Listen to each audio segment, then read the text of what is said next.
Assalamualaikum warahmatullahi wabarakatuh. My name is Mawafi Taqiyuddin bin Usud, and today I would like to present the high voltage engineering project, which is our group decide. The title is Polymeric Insulator Design for High Voltage Transmission Line, and I from group section 1, group 6. It consists of 4 members, which is Amir Aman, Mio, Azli, and Nur Adila. So let's go straight forward to the introduction. It is common knowledge that HV insulator used in transmission line tower to serve and prevent any desired current flow.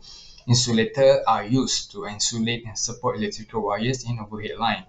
And secondly, as a result, overhead transmission insulators are one of the components that play a crucial function. These other equipment in overhead line. And insulator provide mechanical support between transmission lines and tower. So in this project, the purpose is to construct an insulator capable of withstanding 132 kilovolt suspension type overhead line insulator. So the primary objective of this research are to investigate the optimal way to create a model of 132 kilovolt high voltage suspension type line voltage insulator.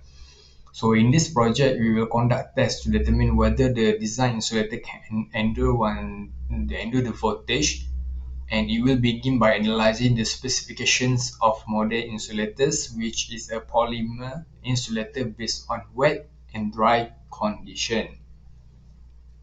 And this is the transmission line. These insulators are used to isolate support electrical wires in overhead lines. And for the problem statement is that insulators are the most secure equipment in overhead power lines that have been insulated from support towers. It can be extremely dangerous if currents flow from the power line to the tower itself.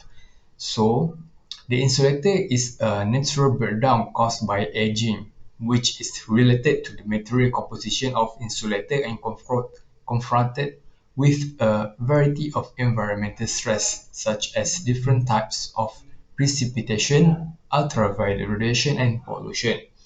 So in this project, our group decided to do a dry and wet condition. So the performance of the insulator is very crucial. So because we choose the polymeric materials, it is proven to be a viable substitute for porcelain as well as a glass insulator. So it is very lightweight, good mechanical strength to weight ratio, and great vendor damage resistant are all advantages of polymeric insulator over other insulators such as glass and etc. So for objective for our project is to investigate the characteristic of an insulator appropriate for a 132 kilovolt high voltage suspension type overhead line insulator. And the second one is to design one conceptual model of extra high voltage of 132 kilovolt high voltage insulator. And to simulate the high voltage and electromagnetic fields distribution of the insulator that we have chosen, which is 132 kilovolt. And for the scope is that TicketCAD is used to design the conceptual insulator model, and the second one is finite element methods magnetics, FEMM, the short name, is used to carry out the simulation process. And the third one is the 132 kilovolt high voltage insulator was put to test in both wet and dry condition. And the last one is to examine the protection and practical procedures when testing the insulator. So for the project outcomes that for a 3D design, as well as explained in the scope, the group will use the TicketCAD software. By designing a layout is made easier with the help of this application. When compared to a 2D design, a 3D design will be more precise and practical in its application. So in addition, the group will employ FEMM to analyze the modeling of this insulator. It is possible to conduct finite element magnetic field simulation using the FEMM software that our group decided to use. So as a result, the members of the group disagree over the composition of the insulator. So in order to guarantee the insulator was developed appropriately, this material was carefully selected. So, so what material we have selected in the next section, which is the technical summary of the chosen concept design.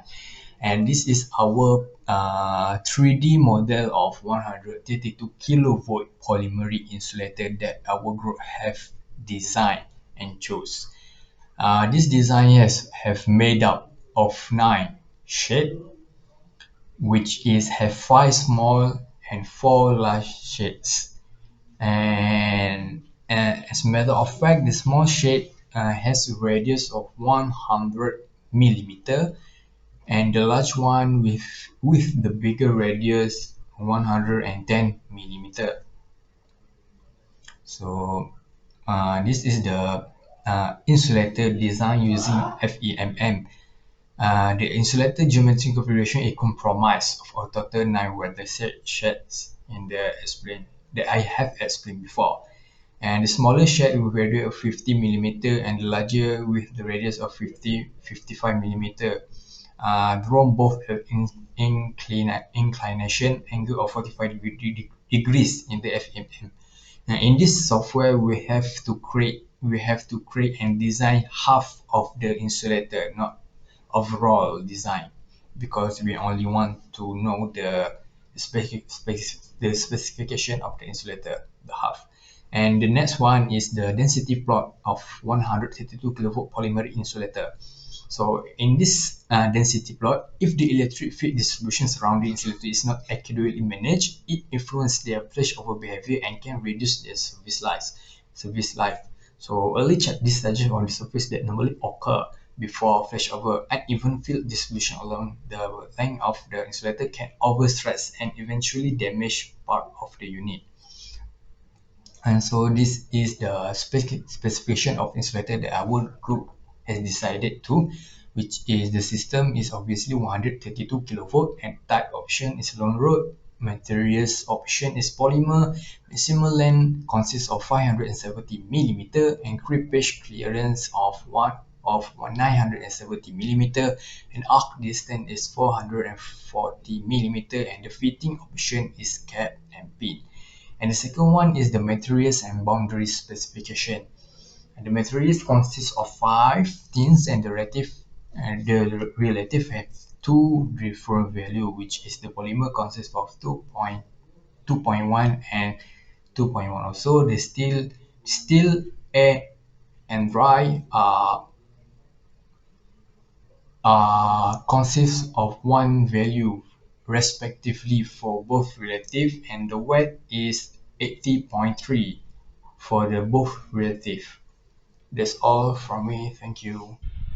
So for the next topic, we are going to discuss the process flow of this project and technical summary of the methodology.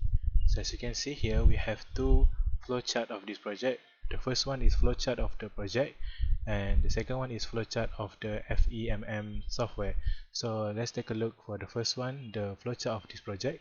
So as you can see, there's a few procedures that we need to follow in order to make our project succeed. So the first one is install the related software, which is the FEMM, collecting data about the installation, in utilization and fabrication of the insulator material type, design arrangement of the insulator, 3D sketching, utilization of FEMM software, and draw the planning design in FEMM software. And the last one is plot the electrical field and voltage graph in order to make it our project succeed. So the next one is the flowchart of the FEMM software. So the first one is install the related software, collecting the data about the insulator, to do drawing of the insulator in FEMM software, input the correct length correctly. So if any error occur in the project in the software, so we need to repeat the process, which is to input the correct length correctly. After that, we plot the graph if the simulation is successfully compiled, then we need to plot the electrical field and voltage graph and analyze the result. So the FEMM software is used to design the 3D design of the insulator and test the behavior of the insulator from a graph generated. The sizing of the prototype must be correct, since if the length is not correct, then the software cannot run and will occur error while compiling the simulation. So graph of electrical field and voltage was built in the software, where the graph was started from bottom until the top part of insulator, and the first and second shade of the disc left to right. So the graph was clean for the first part in normal condition, voltage and electrical field versus length, and then the step was repeated if there is any error occur during the creating the graph through the FEMM software. So that's all for the process flow of this project and technical summary of the methodology. Okay, Assalamualaikum warahmatullahi wabarakatuh. Today I would like to present about our simulation for insulator design for the condition that we choose is dry and wet. Okay, so the first thing we use FEMM simulation to design our insulator. We use a polymeric. Okay, and this is for dry. Okay, that we choose this is 132 kV. Okay, so this is our design, and we mesh. Okay, mesh. After that we want to see voltage between shades, and we use 9 shades. Okay, the radius the smallest shade is 50, and the bigger one is 55. Okay, so this we want to show about voltage. Okay, this is our graph for potential volts for dry. Okay, and next. Okay, next we want to show our graph for magnetic field. We just click on the contour, we select the shades and show the graph, and we select the magnetic field intensity. Sorry. Okay, so this is our graph for magnetic field intensity versus length in mm. Okay, so this is for dry insulator. Okay, so we go to our next condition. Our next condition is wet. Okay, so this is our design. Okay, we can see this is water, right, in polymer. This is steel. Okay, and the bottom level is high voltage 132 kV, and the top is ground, which is 0 volt. Okay, so we just mesh. Okay, okay, you make a velocity that we use. The same step, we choose this for contour because we want to get the value of the graph of voltage and magnetic field intensity. Okay, so we just show the graph, and the first thing we select the voltage. Okay, so this is our potential or volts against length. Okay, so that we show the graph again, graph magnitude of field intensity. Okay, so this is our graph magnetic field intensity against length in millimeter. Okay, that's all from my simulation. Thank you. Okay, Assalamualaikum warahmatullahi wabarakatuh. Okay, my name is Amir Ahmad Birazalini. Okay, so today I would like to present about our simulation result and data observation. Okay, so this is our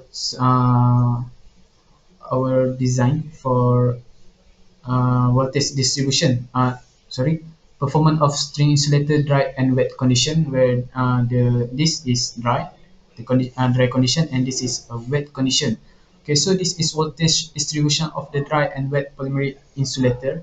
Okay, we can see this is dry. Okay, and this is wet. The bubble one is, we assume this is water. Okay.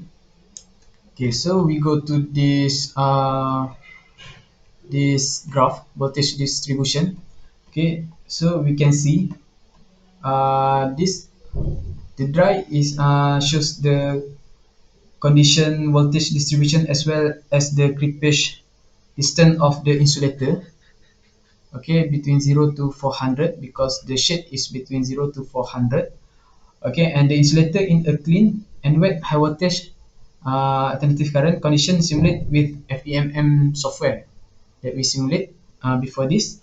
And for a dry and wet insulator, we can see the voltage distribution is uniform and progressively increase, same, but from the high voltage and to low voltage. Okay, this we can see dry and wet, and a dry insulator has a lower voltage. You can see has a lower voltage distribution than a wet pollution. Okay, wet pollution, that's mean water, and the wet condition impact of rising voltage magnitude along the insulator surface may be deducted. You can see this is difference difference graph between the dry and wet. Okay, so the next part we go to the electric field of the dry and wet polymeric insulator. We can see this is also dry, the dry condition, and this is a wet condition. Okay, this is electric field that we design okay, and this is our electric field graph for dry and wet. Okay.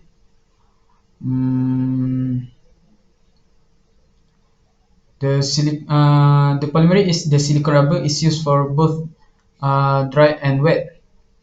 This both we use a silicone because a polymeric or polymer, and then the intensity of the electric field is greater at the contact between the steel and insulating material. You can see this between the steel and insulating material. This okay, high. It might be because to manufacturing flaws at the fitting area. Okay, and the electrical fields will get less as one move away from the insulator in the radial direction. And however, as shown in this graph, the strength of electric field is greater in the polluted or wet. You can see greater than the dry condition. Okay. That's all from me. Thank you. Hi, Assalamualaikum. My name is Naila Bintul Mazamri and my matrix number is CE180108. I'm going to present high voltage testing. So this is the flow chart of the risk assessment process. First is identify the hazard. Hazard identification is the part of the process used to evaluate if any particular situation happens that potential to cause harm. Next is identify who or what might be harmed. For each danger, we must be specific about the who might be harmed. This is determining the best risk management strategy to the hazard. Next is evaluate the risk. Risk assessment is concerned with how persons who are affected by hazard perceive them, the value concerns that underpin the precise problem, and the trade-off between the precise risk. Next is identify the control measures. Then evaluate remaining risks. Next is record the finding in the risk assessment. At this point, we should record and figure out what step that we must take to overcome the risk. Next, lastly, review and update if necessary. Nothing remains the same indefinitely, but we can determine whether we can control the method are affected by the control measure. So this is the risk assessment form for high voltage laboratory test.